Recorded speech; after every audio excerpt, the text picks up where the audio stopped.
Hey everybody, it's Lon Seib, and we got in the brand new Wyze Cam Pan version 3.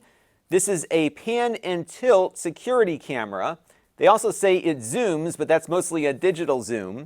And what we're going to do in this video is unbox this, and then in a future video do an in-depth review of this camera. Now, like all the other Wyze cameras, these are very affordable, and they got a lot of features for the price that you pay.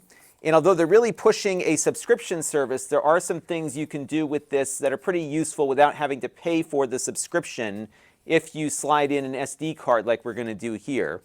Now, as I get my way through the box here, I do want to let you know, in the interest of full disclosure, that this came in free of charge from Wyze. However, they are not reviewing or approving what you're about to see before it was uploaded, and all the opinions you're about to hear are my own. And they're not, of course, paying for this unboxing either. We got some stickers in the box. This must be for the people that did the pre-order on it. I think this sticker you can put on the front of the camera, and I'll show you where to stick that in a minute. We have our quick start guide here. I'll show you everything that you get in the box. And then we have the camera itself. And this is a pretty sizable update from the prior editions of their pan tilt cameras. And the big deal here is that this camera is now weatherproof. I believe it is IP65 rated, and you will want to have a power supply for it that is rated for outdoor use, or run the wire from inside. And it will need to be powered, though, all the time. So although Wyze makes an outdoor camera that's kind of a notification camera, that one has a battery. This one does not have a battery, so it needs USB power all the time. And of course, you could finagle some kind of battery solar thing if you wanted to go that route. The power supply is here on the bottom. That's where you plug the power cord in. You'll also notice there is an SD card slot here. And this is something where you're going to want to keep the gasket here very tightly sealed for that card to prevent water from intruding. But if you have it covered up there, you should be fine. It will do continuous recording on the SD card.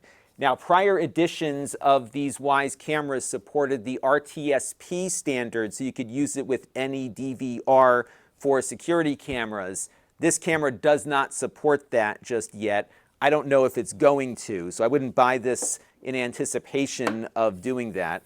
And by the way, you could stick your little sticker here on the front of it. Let's see what else is in the box here. We'll open up the box within the box.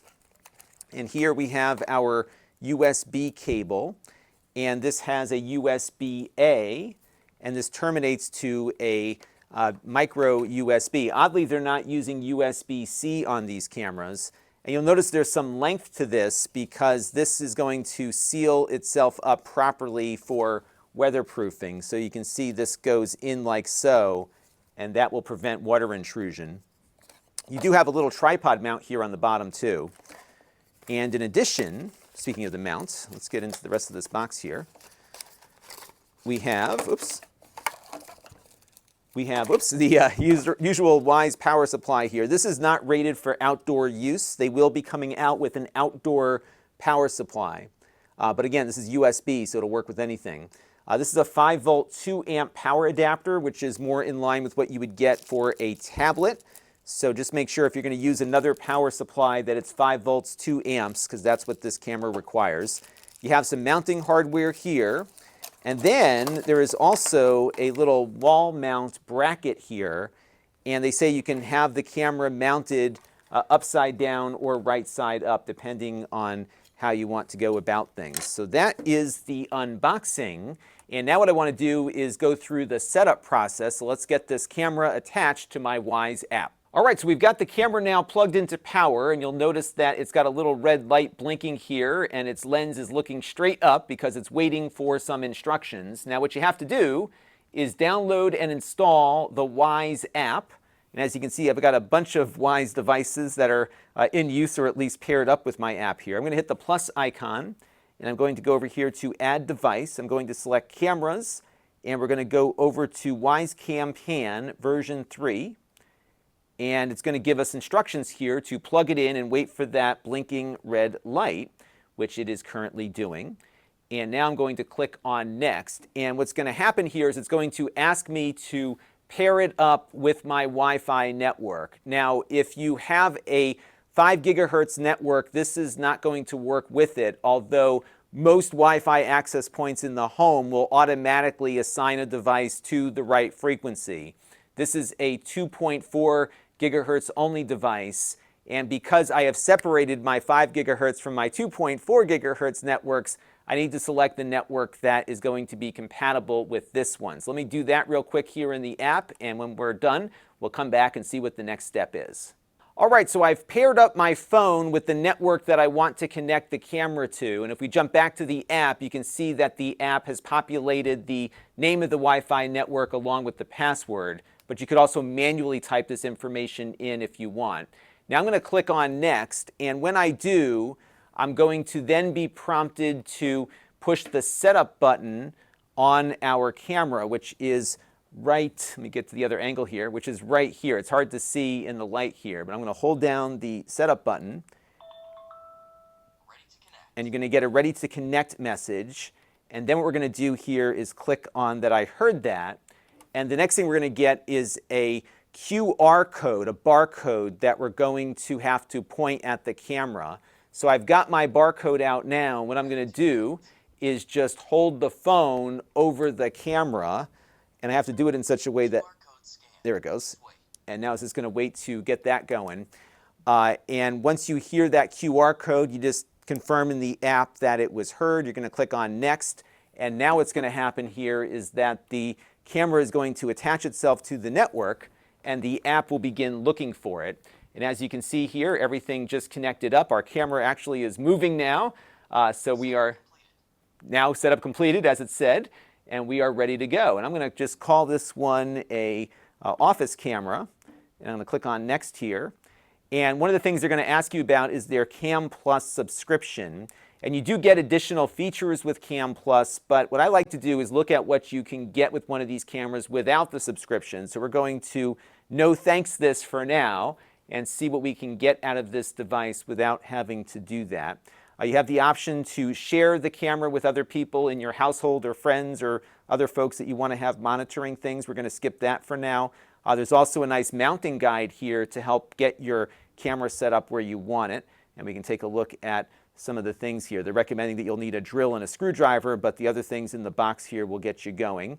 And they've got some helpful tips here as to how to get the mounting bracket installed and situated properly for the camera. So I just jumped out of the setup here, but my camera is now on the network here, and if I jump over to it, I now have access to it.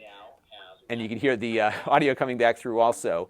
It will likely need a firmware update when you get it going, so we're going to do the firmware update on the camera. All right, so we got our camera's firmware updated, and just to show you how things work here, when you're in the live view, you can grab your phone and anywhere in the world, control the camera's position here. It will go 180 degrees up and down here, as you can see, and then 360 degrees around like this. And right now I have it recording imagery to my phone directly. It looks pretty much in line with other Wyze cameras from a video quality perspective. As you can see, there's a lot of compression artifacts here, but the sound is okay on it, as you can hear here. And you're able, I think, to get a pretty good image here for the price point at least. And we've got a lot more though to look at with this camera. So I'm going to be taking a couple of days to play around with it and figure out how it all works. One thing I'm noticing out of the gate though is that if you don't subscribe to their Cam Plus service, the functionality on these new cameras is reduced versus the functionality you had on the old ones. So for example, on older Wyze cameras, you would get some degree of free cloud storage for video recordings. You don't get that free cloud storage any longer with new cameras from Wyze. So your old cameras will have it, the new ones won't. So the SD card is going to be a lot more important on this camera if you are intending to operate it without subscribing to their service. And I'll have a lot more to elaborate on that in my upcoming video, so stay tuned for that. But until next time, this is Lon Seidman. Thanks for watching. This channel is brought to you by the Lon.TV supporters, including gold level supporters Brian Parker, Chris Allegretta, Hot Sauce and Video Games, Logic KGR, Tom Albrecht, and Amda Brown. If you want to help the channel, you can by contributing as little as $1 a month.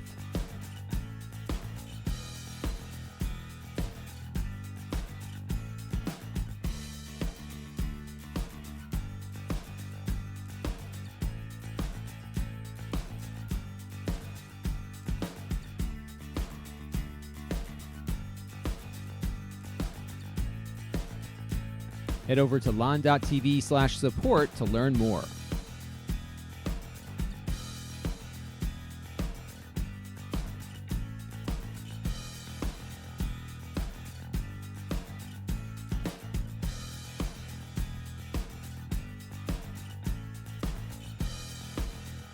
And don't forget to subscribe. Visit lon.tv/s.